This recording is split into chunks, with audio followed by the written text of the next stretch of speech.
হবিগঞ্জে ফের খোয়াই নদীর বাঁধ ভেঙেছে।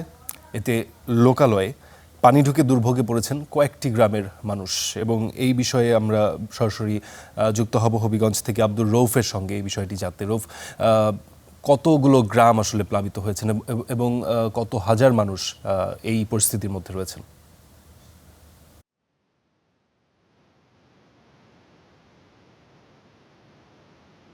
ফারদিন গতকাল হবিগঞ্জের যে লস্করপুর এলাকার খালিগঞ্জ এলাকায় যে খোয়াই নদীর বাঁধটি রয়েছে, সেই বাঁধটি সকাল 11টার দিকে ভেঙে যায়। এর ফলে লোকালয়ে পানি প্রবেশ করতে থাকে এবং আমরা যতটুকু জানতে পেরেছি যে এখানকার প্রায় 10 থেকে 15টি গ্রাম আসলে প্লাবিত হয়।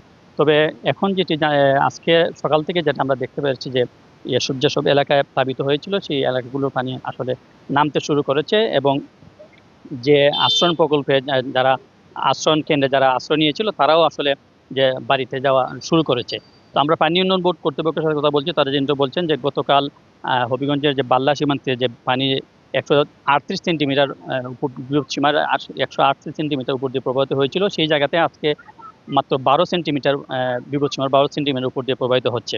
তো বলা যায় যে যেসব এলাকাতে প্লাবিত হয়েছিল সেসব এলাকার পানি নামতে শুরু করেছে।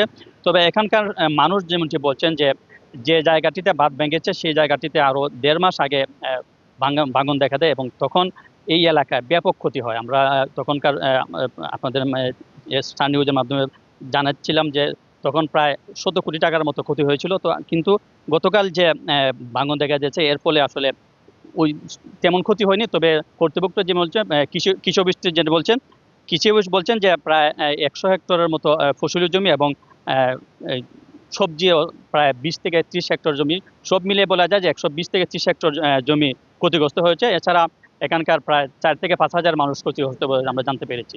তো এই ছিল ফারদিন হবিগঞ্জ থেকে সর্বশেষ। ধন্যবাদ রৌফ।